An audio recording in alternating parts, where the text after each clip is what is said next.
Hello বন্ধুরা, সবাই কেমন আছো? আশা করি সবাই ভালো আছো। গুড মর্নিং সবাইকে। তো হ্যাঁ বন্ধুরা, আজকের ভিডিওটা রান্নাঘর থেকে শুরু করে দিয়েছি। তো দেখতেই পাচ্ছ, আমি সকাল সকাল স্নান পুজো করে অনেকটাই আজকে কাজকর্ম ছিল, বাজারের দিকে গেছিলাম, এসে তারপরে রান্নাঘরে ঢুকেছি। তো রান্নাঘরে মোটামুটি অর্ধেক রান্না বান্না হয়ে গেছে, হয়ে এখন ঘড়িতে কিন্তু 10টা 15 বাজে। তো 10টা 15 থেকে আজকে গুড মর্নিংটা শুরু করে দিলাম। দেখবে তোমরা, মেয়েকে দাদাভাইকে খেতে দিয়ে দিয়েছি সকালে। ওই যে ওইদিকে দেখতে পাচ্ছ, তোমাদের দাদাভাই খাচ্ছে, মেয়ে খাচ্ছে। তো সকালের টিফিন খাওয়া ওদের, ভাত মানে টিফিন বলতে আমার বাড়িতে সকালে ভাতটাই খাওয়া হয় ওদের। তো সবটা করে দিয়েছি, করে দিয়ে যেহেতু আজকে সানডে, তাই আজকে তোমাদের সাথে একটা রেসিপি শেয়ার করব। তো কি শেয়ার করব, তোমরা সবসময় রান্না বান্না করো, সবসময় খুব ভালো ভালো রেসিপি দাও, সবারটা দেখি ভীষণ ভালো লাগে। যাই হোক, আমি যেরকম যেটা করি, যেরকমটা মানে পারি সেটাই দিয়ে দেওয়ার চেষ্টা করি। তোমাদের কাছে কেমন লাগে অবশ্যই কিন্তু কমেন্টে জানাবে। তো চলো, আজকে তোমাদের সাথে যেটা আমি শেয়ার করব, বেশি বক বক বক করবো না, করে ভিডিওটা অনেকটা বড় করব না, ঠিক আছে? তো আজকে যেটা শেয়ার করব তোমাদের সাথে, মটন রান্না। তো এর আগে আমার ভিডিওতে তোমরা দেখতেই পাবে, অনেক পুরনো আছে হয়তো মটন রান্না করা। তো আজকে আমি অন্য একটা পদ্ধতিতে যেভাবে করি, মানে সেটা তোমাদের সাথে শেয়ার করব। তো চলো, তোমরা দেখতে থাকো আর সঙ্গে থাকো। অবশ্যই আমার ভিডিওটা ফুল ওয়াচ করো, কন্টিনিউ করো। আর আরেকটা কথা বলে নি, যারা আমার চ্যানেলে নতুন এসেছো তাদেরকে আমার তরফ থেকে অনেক অনেক ভালোবাসা আর অনেক অনেক শুভকামনা তাদের জন্য। যাই হোক, তাদের ঘরে, অনেকের ঘরে পৌঁছে গেছি, আর যাদের ঘরে এখনো পর্যন্ত পৌঁছতে পারিনি তারা ধৈর্য সহকারে একটু থেকে যেও, কারণ একটু হয়তো লেট হবে, কিন্তু আমি সবার ঘরে পৌঁছে যাব। আর তোমরা আমাকে এতটা ভালোবাসা দিয়েছো, এতটা ভালোবাসা দেওয়ার জন্য সবাইকে অনেক অনেক ধন্যবাদ, অসংখ্য ধন্যবাদ, আমার তরফ থেকে অসংখ্য ভালোবাসা। আর যারা পুরনো আছো, যারা দিদি ভাই, দাদা ভাই, ভাই বোন, বন্ধু বান্ধবী যাই হোক না কেন, এখানে একটা আত্মীয় পরিবার পেয়েছি, তাদেরকেও আমার তরফ থেকে অনেক অনেক ভালোবাসা, বড়দেরকে আমার প্রণাম। তো চলো, এখন আমি দেখাই তোমাদের সাথে, যেটা যেটা করবো সেটা সেটা শেয়ার করি। তো চলো, তোমরা দেখতে থাকো, সঙ্গে থাকো। আর যারা এখন আমার এই ভিডিওটা নতুন দেখছো তাদেরকে বলছি, প্লিজ তোমরা একটা লাইক, একটা কমেন্ট, একটা শেয়ার, একটা সাবস্ক্রাইব করে দিয়ে পাশে থাকা বেল আইকনটি টুংটুং করে বাজিয়ে দেবে, যাতে আমার ভিডিওগুলো দেওয়ার সাথে সাথে চটজলদি তোমাদের কাছে পৌঁছে যায়। তো চলো বন্ধুরা, এখন দেখা যাক আমি কি দিয়ে কি করছি, তোমাদের সাথে শেয়ার করব। রান্নাঘরে দাঁড়িয়ে আছি, দেখো এখানে দেখতে পাচ্ছ মটন আছে। তো এখানে 250 গ্রাম মটন আছে, বেশি নেই, এখানে 250 গ্রামের মতো মটন আছে, তোমরা দেখতেই পাচ্ছ। তো এটার জন্য দেখো, এখানে আমি পেঁয়াজ আর কাঁচা লঙ্কা কুচিয়ে নিয়েছি। আর এখানে দেখো আমি বেটে নিয়েছি হচ্ছে আদা, রসুন, পেঁয়াজ, লঙ্কা আর জিরা। তো এখানে আমি বেটে নিয়ে পেস্ট করে নিয়ে চলে আসছি, সেটা আর তোমাদের সামনে দেখাইনি। তো এখন এটার মধ্যে করব হচ্ছে, এই মাটনটা আমি যেভাবে রান্না করি সেটা তোমাদের সাথে আজকে শেয়ার করব। কেটে রাখা পেঁয়াজ লঙ্কাগুলোকে এখানে আমি দিয়ে দিলাম। আর এখানে যে বেটে রাখা মশলাটা আছে এটাও দিয়ে দিলাম, দেখতেই পাচ্ছ। তো এখানে আমি পরিমাণ মতো হলুদ গুঁড়ো দিয়ে দিলাম, 1 চামচের মতো হলুদ গুঁড়ো দিয়েছি। আর দেব হচ্ছে একটুখানি মিষ্টি, আমি গুড় দিয়েছি, তোমরা চাইলে চিনি দিতে পারো, কারণ আমি এখন চিনি যেহেতু খাই না তাই চিনিটা ইউজ করি না, আমি গুড়টাই দিই, তোমরা চিনি দিতে পারো। আর দিয়ে দেব পরিমাণ মতো স্বাদ মতো নুন। আর যেটা দেব সেটা হচ্ছে, এই যে দেখতে পাচ্ছ সরষের তেল, এখানে আমি কিছুটা পরিমাণ সরষের তেল দিয়ে এটাকে ভালো করে এখন আমি ম্যাগনেট করে নেব। তো এটাকে এইভাবে আমি রান্না করছি, তোমরা অনেকেই অনেকভাবে রান্না করো মটন। তো যাই হোক, এইভাবে অ্যাকচুয়ালি কি বলো তো, হাতে না মাখলে না কোনো কিছু স্বাদই হয় না। ওই যতই বলো চামচ, হাতা, মানে এসবকে আমরা খুব একটু ইয়ে করি, যেহেতু আধুনিক যুগ বলে কথা, সবাইকে ওই দেখানোর জন্য, ভিডিওতে দেখানোর জন্য এখন আমি চামচ ব্যবহার করব, করব, ওগুলো না করে আমি ডাইরেক্ট হাতটা লাগিয়ে দিলাম, দেখতেই পাচ্ছ। এখন এটাকে আমি ভালো করে হাত দিয়ে এরকম করে করে মেখে নিচ্ছি। আর দেখো মাখাতেই মনে হচ্ছে কি মানে মটনটা অর্ধেক এখানেই কষে গেল আর হয়ে গেছে। এত সুন্দর সেন্ট বেরিয়েছে বন্ধুরা, মানে মনে হচ্ছে এটাকেই খেয়ে নিই, এরকম মনে হয়, জানো তো। তো তোমরা এভাবে করে হাতে মেখে মাংসটা করে খেয়ে দেখতে পারো, অবশ্যই কিন্তু ভালো লাগবে, আশা করি ভালো লাগবে। কারণ এইভাবে মাংস আগেকার দিনের মা ঠাকুমা কাকিমারা সবাই মানে দিদা সবাই করতো এইভাবে, উনুনে রান্না করতো, সেটা কিন্তু খেতে কিন্তু বেশ ভালো লাগতো। তো যাই হোক, এটাকে ম্যাগনেট করা হয়ে গেছে আমার। এটাকে এখন আমি পুরো 15 মিনিটের জন্য ঢাকা দিয়ে রেখে দেব। আমি এটা দিয়ে ঢাকা দিয়ে দিলাম। তো 15 মিনিটের জন্য ঢাকাটা দিয়ে দিলাম।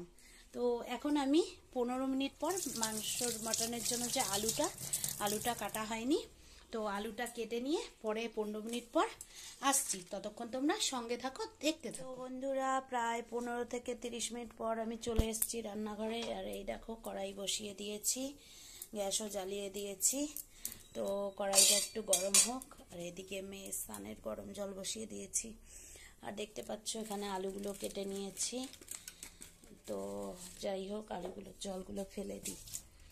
এখন আমি রান্নাটা কিন্তু পুরোপুরি সরষের তেলেই করব। আর তেলটা একটু কমই দেব, কারণ ম্যারিনেট করার সময় তেল দিয়েছি, তোমরা দেখেইছো। কড়াইয়ের মধ্যে সরষের তেল দিয়ে নিলাম। এখন আমি এইখানে এই যে আলুগুলো ভেজে নেব। তো চলো, আগে আমি আলুগুলোকে ভেজে নিই। দিয়ে দিলাম। তো আলুগুলোকে ভেজে নিই। আর এটাকে ঢেকে রেখেছিলাম যে, এটাকে খুলে দিলাম।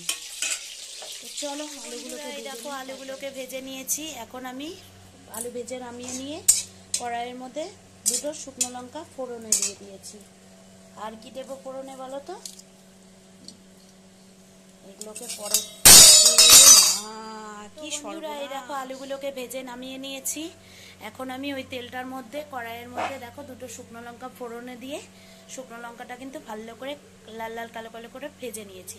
আর এখানে কি আছে বলো তো? এটা কিন্তু সাদা জিরা না, এটা কিন্তু শাহি জিরা, যেটা শাহি জিরা তোমরা বলো সেটা। এটাকে আমি ফোড়নে দিয়ে দিলাম।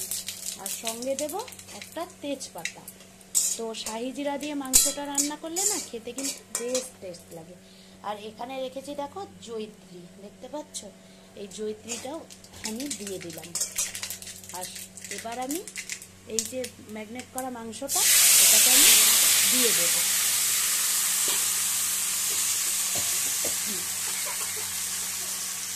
তো এই যে এটা দেখতে পাচ্ছ, গামলাটাকে খলিয়ে দিয়ে দিলাম। আর দেখো, এখানে আমি রেখেছি গোটা রসুন 5টা, এটা তো ধুয়ে রেখেছি, দিয়ে দিলাম। তো মাংসের মধ্যে অবশ্যই মাংসের স্পেশালিস্ট হচ্ছে গোটা রসুন। তো এটাকে এখন আমি ভালো করে নেড়ে চেড়ে দেব। তারপরে এটাকে আস্তে আস্তে আস্তে আস্তে কষতে দেবো। গ্যাসটাকে বাড়িয়ে দিলাম। এটাকে এখন নেড়ে নেড়ে ভালো করে কষিয়ে নেব। তো চলো, তোমরা দেখতে থাকো, ততক্ষণ আমি এটা কষতে থাকো। তারপরে দেখো, মাংসটা কিন্তু ভালো করে কষানো হচ্ছে। দেখো, তেল কিন্তু ছেড়ে দিচ্ছে আস্তে আস্তে, দেখতে পাচ্ছ কি সুন্দর করে কষানো হচ্ছে। আর তোমরা তো জানো, এর আগের ভিডিওতে দেখেছো, আমি মটন রান্না করলে কিন্তু প্রেসারে সেদ্ধ করি। আর মটনটা প্রেসারে রান্না করলে না, খেতে কিন্তু বেশ লাগে। আর যেহেতু অন্য দিনের তুলনায় মটন আজকে কম, আমার বাড়িতে প্রায় 750-800 বা 1 কিলো মটন হয়। এটা হচ্ছে মাছ, তোমরা দেখেইছো মটন। তো আজকে এখন মটনটা যেহেতু কম খাই, আর মানে তোমাদের দাদাভাই তো মটন ও খেতেই হবে, সেই জন্য এনেছে। তো ওই জন্য কমই এনেছে আজকে। তো আজকের মটনটা আমি একটু অন্যভাবেই করছি। আমি কিন্তু কড়াইয়েই সেদ্ধ করবো মটনটা, অল্প যেহেতু, তাই কড়াইয়েই সেদ্ধ করব অনেকক্ষণ ধরে। কারণ দেখো, মটন খেতে এমনি ডাক্তাররা বারণ করে এখনকার দিনে, বলে চিকেন খেতে। কারণ আগে তো সবাই মটনটাই খেত, মটনের দামও কম ছিল। আর এখন মটনের দামও বেশি, আর মটন খাওয়াটাও ক্ষতিকর। তো সেই জন্য আমাদের বাড়িতে কিন্তু খাওয়া পুরোপুরি বারণ। কিন্তু কি বলো তো, তোমাদের দাদাভাই কিন্তু শোনেই না, মটনটা খেতেই হবে তোমাদের দাদাভাই, এটাই হচ্ছে ব্যাপার। তো আমার বাড়িতে সপ্তাহে 3 দিন হতো, সেখানে 2 দিনের জায়গায় এখন 1 দিন করেছি, যে 1 দিন ওই সানডের দিন। তাও মাঝে মাঝে 2 দিন হয়ে যায় মটন, কোনো অনুষ্ঠান থাকলেও হয়ে যায়।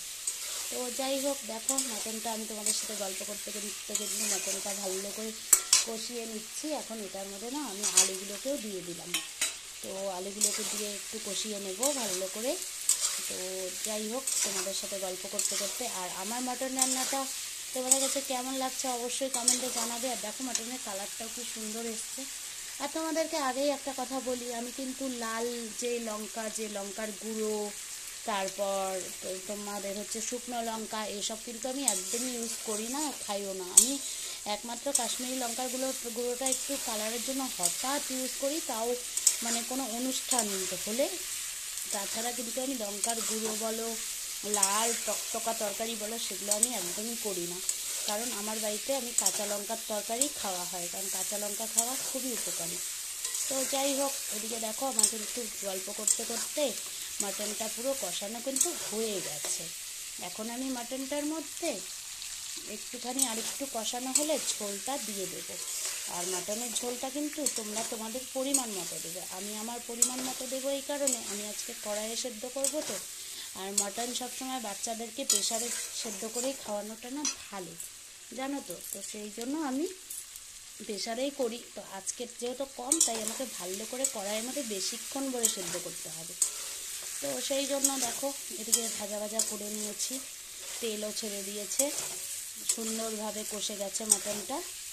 এখন আমি এটাকে, হয়তো লাইটের আলোর জন্য কালারটা একদম দেখাচ্ছে, কিন্তু কালারটা কিন্তু ভালোই এসছে। আর ফোনের ক্যামেরায় তো জানোই যে কেমন হয়। তো এখন আমি এটার মধ্যে জল দিয়ে দেবো। এই যে দেখো, এটার মধ্যে মেখে রেখেছিলাম, এটার মধ্যেই আমি জল নিয়ে রেখেছি, জলটা দিয়ে দিলাম। তোমরা চাইলে গরম জলও ইউজ করতে পারো। আর আমি না কোনো রান্নাতেই বন্ধুরা গরম জল ইউজ করি না, হঠাৎ করি, কিন্তু বেশিরভাগটাই আমি ঠান্ডা জলেই রান্নাটা করি। তো যাই হোক, এখন আমি এটাকে মানে 20 থেকে 25 মিনিট ভরে সেদ্ধ করব পুরো, এখন ঢেকে দিয়ে। তো চলো আমি এটাকে ঢেকে দিয়ে সেদ্ধ করছি, পরে আসছি, তোমরা ততক্ষণ দেখো। এই যে ঢাকাটা খুলে নিয়েছি, আর আমি কিন্তু প্রায় 20 থেকে 25 মিনিট পরই চলে আসলাম। আর দেখো মাংস, গ্যাসটাকে কিন্তু আমি মানে মিডিয়াম লো আঁচে রেখে গেছিলাম, রেখে অনেকটাই কাজ করলাম, জামা কাপড় কাচলাম, বাসন মাজলাম। তো সেই সেই আন্দাজ করেই তো মাংসগুলো না ভালো দেখো সেদ্ধ কিন্তু হয়ে গেছে। তবে তবে কি বলো তো, খাসির মাংস তো, পাঁঠা খাসির মাংস যত সেদ্ধ করে খাবে তত কিন্তু মানে উপকারী। এমনিই তো বলছি না, ডাক্তাররা খেতে বারণ করে, এসব খাওয়া খুবই খারাপ। তো যাই হোক, আমার কিন্তু মাংসগুলো কিন্তু সেদ্ধ হয়ে গেছে। তো তারপরেও আমি আরেকটু ঝোলটা যেহেতু টানতে দেবো, ঝোলটা যেহেতু শুকাবে, তাই আরেকটু সেদ্ধ করে নিচ্ছি। এবার কিন্তু গ্যাসটা আমি বাড়িয়ে দিয়েছি। তো চলো আবার একটু পরে আসছি, ততক্ষণ আরেকটু ফুটে নিক, তারপরে একবারে তোমাদের আমি কিছুক্ষণ পর চলে আসলাম, কয়েক মিনিট পর। তো এর থেকে বেশি আর ঝোলটা শুকাবো না, কারণ একদম শুকনো করব না, কারণ ভাত দিয়ে খাবে যেহেতু, আর একটু ঝোল ঝোলই ভালো লাগে। আর যেহেতু এখন গরমটা পড়ে গেছে, এই দেখো মাংসগুলো কি সুন্দর সিদ্ধ হয়ে গেছে। যেহেতু এখন গরম পড়ে গেছে না, তাই একটু ঝোল ঝোল খাবারই কিন্তু ভালো লাগবে, কারণ এখন বেশি শুকনো শুকনো ভালো লাগবে না। তো এটার মধ্যে এখন আমি দিয়ে দেব, ওই যে দেখতে পাচ্ছ শাহি গরম মশলা 1 চামচের মতো দিয়ে দিলাম। তোমরা তোমাদের পরিমাণ মতো দিয়ে দেবে। আর দেখো রসুনগুলো দেখতে পাচ্ছ কি সুন্দর গোটা গোটা আছে, কিন্তু দারুণ কিন্তু সেদ্ধ হয়ে গেছে রসুনগুলো। এই রসুনগুলো মাংসের মধ্যে গোটা গোটা রসুন খেতে কিন্তু গ্যাসটা অফ করে দিই, বেশ ভালো লাগে। তো চলো আমি এই মাটনের এত সুন্দর ঝোল, এত গরমের মটনের ঝোল রেসিপিটা তোমাদের সামনে একদম ঢেলে নিয়ে ফাইনাল লুক নিয়ে চলে আসছি। এই দেখো আমি মটনের ঝোল একদম এত সুন্দরভাবে মটনের ঝোল একটা সাধারণ, খুব সাধারণ রেসিপি নিয়ে চলে এসেছি। এই গরমের মধ্যে স্বাস্থ্যের পক্ষে ক্ষতিকর একদম হবে না, এরকম যদি পাতলা পাতলা করে ঝোল করে খাও অতটা ক্ষতি কিন্তু হবে না। হ্যাঁ, ক্ষতি তো বন্ধুরা সব কিছুতেই আছে, কিন্তু তাই বলে এই গরমের মধ্যে যদি এরকম পাতলা পাতলা করে একটু করে ঝোল রেঁধে খাও না, তাহলে কিন্তু এটা খাওয়াও উপকারী, আর খেতেও কিন্তু ভালো লাগবে, আর সবটাই সব দিকেই কিন্তু ভালো হবে। তো যাই হোক, আমার মাটনের ঝোল হয়ে গেছে, তোমরা কমেন্টে জানিও কেমন হয়েছে, অবশ্যই কমেন্টে জানাবে। আর যারা নতুন রান্না করছো, আমার এই সহজ পদ্ধতির রেসিপিটা তোমরা ট্রাই করতে পারো। আর গোটা গোটা রসুন অবশ্যই মাংসতে যারা খাওনি দিয়ে খাবে, দেখবে ভীষণ ভালো লাগে। আর আজকের ভিডিওটা বন্ধুরা এখানেই শেষ করে দিচ্ছি। সবাই ভালো থেকো, সুস্থ থেকো, অল টাইম হাসি খুশি থেকো। আর আমার মটনের ঝোলটা কেমন হয়েছে তোমরা কিন্তু কমেন্টের মাধ্যমে জানাবে। চলো বন্ধুরা, এরপর দেখা হবে অন্য কোনো ভিডিও বা অন্য কোনো রেসিপি নিয়ে। ততক্ষণ তোমরা সঙ্গে থেকো, ভালো থেকো, সুস্থ থেকো, অল টাইম স্মাইল, টাটা।